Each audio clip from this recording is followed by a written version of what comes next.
मित्रों नमस्कार। मैं हूं राकेश कुमार। आप देख रहे हैं माताभिमत। मित्रों, सर्वे चल रहा है और इसको लेकर मैं लगातार आपको जो सूचनाएं होती हैं दे रहा हूं, लेकिन जो फीडबैक आ रहा है, जो कमेंट्स आ रहे हैं, जो व्हाट्सएप पे मैसेज आ रहा है, उससे लग रहा है कि सबसे ज़्यादा अगर किसी चीज़ की परेशानी है तो वो है पुरखों के ज़मीन जायदाद को लेकर। मतलब अपने दादा परदादा आदि का जो ज़मीन है उसको अपने नाम से कैसे कराएं, इसको लेकर बड़ी परेशानी का सामना करना पड़ रहा है। कई मित्रों ने इस बाबत पूछा कि क्या किया जाए, क्या नहीं किया जाए। तो आज इसी की चर्चा करेंगे कि कौन कौन से दस्तावेज और कौन कौन सा काम आपको करना है जिससे पुरखों के ज़मीन जायदाद की मलकियत आपके हाथ आ जाए। क्योंकि जब पुरखों की बात होती है तो उसमें कई हिस्सेदार हो जाते हैं। मान लीजिए अगर आपके परबाबा की बात है तो फिर बाबा होंगे, उनके कई भाई होंगे, फिर जो बाबा हैं जितने लोग हैं उनके बाल बच्चे होंगे, मतलब वो चाचा के रैंक पे आए, फिर उनके बाल बच्चे होंगे जो भाई के रैंक पे आएंगे। तो इस तरह वो एक वंश वृक्ष बनता चला जाता है और वैसे में क्या करें क्या न करें ये दुविधा का विषय निश्चित रूप से बन जाता है। तो देखिए मित्रों, जिस तरह 8 धातुओं को मिलाने के बाद बेशकीमती अष्ट धातु बनता है, उसी तरह इस फॉर्मूले को याद कर लीजिए कि 8 दस्तावेजों की व्यवस्था अगर हो जाती है, जो करना ही पड़ेगा, तो जो पुरखों की संपत्ति है, जायदाद है, ज़मीन है, उस पर आपकी मलकियत हो जाएगी, आपका हिस्सा मिल जाएगा। तो इसके लिए कौन सी वो 8 महत्वपूर्ण दस्तावेज है जिसकी आवश्यकता होगी, इसको एक एक करके समझ लेने की ज़रूरत है। सबसे पहला, अगर वह ज़मीन जो आप चाहते हैं, जो पुरखों की है, अगर वो ज़मीन केवाला का है तो उसके लिए आपको रजिस्ट्री का पेपर चाहिए होगा। अगर वह खतियान का है तो खतियान की कॉपी चाहिए होगी। चूँकि यह खतियान और केवाला इस बात को दर्शाता है कि मूल रूप से इसका मालिक कौन है और उसी आधार पर उसका बंटवारा होगा। मतलब पहले मूल मालिक का तो पता चले और इसके लिए केवाला या खतियान अति आवश्यक है। दूसरा आता है रसीद का। मतलब कि रसीद अगर आपके नाम से जमाबंदी है, मतलब जो भी रैयत हैं जिनके नाम से जमाबंदी है, तो भले बंटवारा नहीं हुआ हो, आपके नाम से नहीं हुआ हो, वो बाबा के नाम से ही है, लेकिन उसका रसीद कटता है। रसीद जमा होता है सरकारी खजाने में और रसीद इस बात की पुष्टि करता है कि वो ज़मीन आपके पास है और नियमित उसका आप उपयोग कर रहे हैं और इसी के चलते आप लगान अदा कर रहे हैं। मतलब लगान रसीद भी बहुत आवश्यक है। यह दूसरा दस्तावेज था। तीसरे दस्तावेज की बात करें तो वह है वंशावली।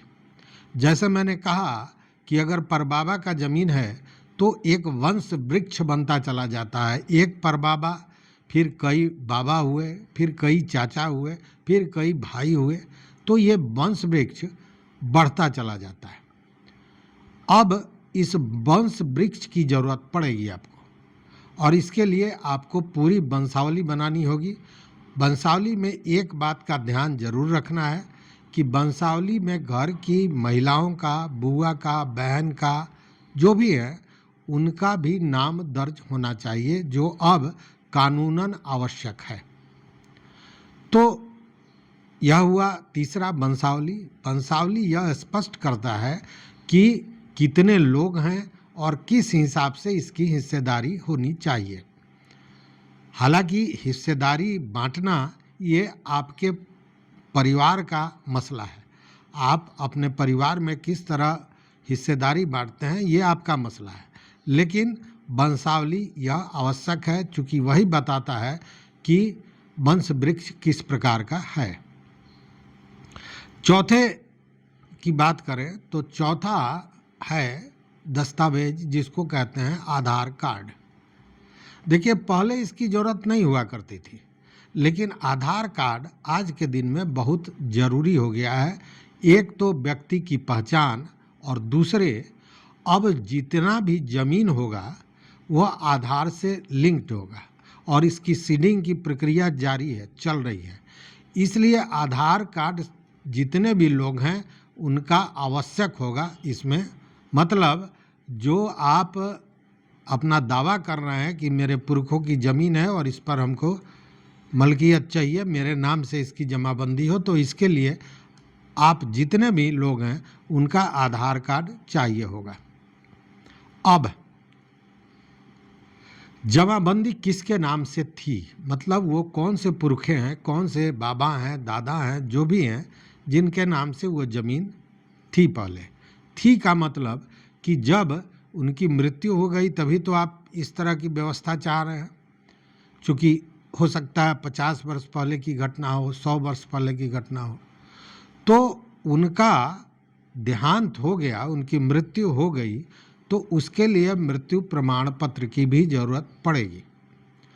अब प्रश्न उठता है कि शुरुआती दौर में आज से 50 वर्ष पहले मृत्यु प्रमाण पत्र तो बनता ही नहीं था।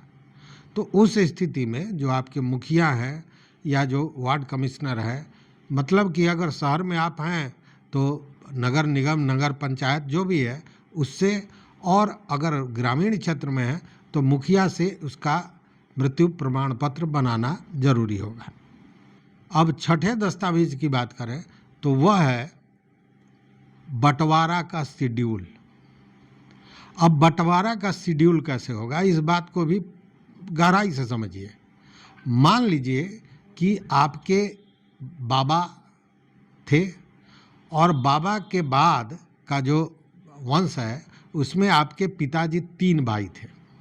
अब उस 3 भाई में एक भाई ऐसे थे जो नावल्द थे, जिनको बच्चा था ही नहीं। दूसरे भाई जो थे वो, उनको 3 बच्चे थे और आपके पिताजी को 2 बच्चे थे। तो अब मामला यहाँ पे क्या बनेगा सो देखिए कि बाबा की संपत्ति का 3 हिस्सा होता है। उस 3 हिस्से में जो 2 बाबा हैं, दो चाचा हैं और आपके पिताजी हैं, 3 लोगों में बंटवारा हुआ बराबर बराबर। अब उस बराबर के बंटवारे में पहले चाचा के पास कोई वंश नहीं है, कोई बच्चा नहीं है, तो उसको पहले किनारे करके छोड़ दीजिए। तो बाकी आपके चाचा और पिताजी का हिस्सेदारी कैसे होगा। तो जो आपके चाचा को हिस्सा मिला उसमें 3 हिस्सा होगा, इसलिए कि उनके 3 बच्चे थे, और 2 हिस्सा होगा आपके पिताजी का, चूँकि आप 2 भाई हैं, आपके पिताजी के 2 पुत्र। अब यहाँ देखने वाली बात है कि तीसरे व्यक्ति का क्या होगा। तो तीसरे व्यक्ति का यह स्पष्ट होता है कि वो जहाँ चाहें दे सकते हैं, यह उनकी संपत्ति है, अथवा आप अपनी सहमति से जैसे चाहें बांट सकते हैं, लेकिन उसमें उनके उस चाचा की अगर पत्नी है तो उनका सहमति भी आवश्यक होगा। मतलब कि सारे लोगों की सहमति होनी चाहिए और इस हिसाब से एक शेड्यूल बनना चाहिए, और यह शेड्यूल बनाना होगा 100 रुपये के नॉन जुडिशियल स्टैम्प पर, जो आपको कचहरी से आराम से मिल जाता है। तो उस पर आप बंटवारे का शेड्यूल बना दें। चूँकि यह बंटवारे का शेड्यूल बनाना आपका काम है, आपके परिवार का काम है। अब ये बंटवारा का शेड्यूल भी बन गया, तब इसके बाद सबसे ज़रूरत होती है जो शेड्यूल आपने बनाया उसमें सारे हिस्सेदारों की सहमति हो। मतलब कि आपके चाचा जो नावल्द थे, अगर वो जिंदा हैं तो ज़मीन उनकी हुई, अगर वो नहीं हैं तो उनकी पत्नी है, तो वो आपको देना चाहती हैं कि नहीं। अगर नहीं देना चाहती हैं तो ज़मीन उनके पास रहेगी। अगर बंटवारा चाहती हैं तो उसमें उनका भी सहमति होना चाहिए, आपके दूसरे चाचा की सहमति होनी चाहिए, आपके पिताजी की सहमति होनी चाहिए, और साथ में जितने भी भाई, चाचा के 3 बच्चे और आपके सारे लोग की सहमति अनिवार्य है। अब सहमति तो आपने ले ली, लेकिन इस सहमति को भी रजिस्टर्ड करना है। रजिस्टर्ड करना है का मतलब कि एसडीओ ऑफिस से, अनुमंडल कार्यालय से आपको एक शपथ पत्र लेना होगा और वह शपथ पत्र इस बात की ताकीद करेगा कि आपने जो बंटवारा किया है वो आपसी सहमति से किया है, इसमें सारे लोग सहमत हैं, और साथ में यह भी कि इसमें कोई कानूनी पचड़ा नहीं है, कोई कानूनी झगड़ा नहीं है।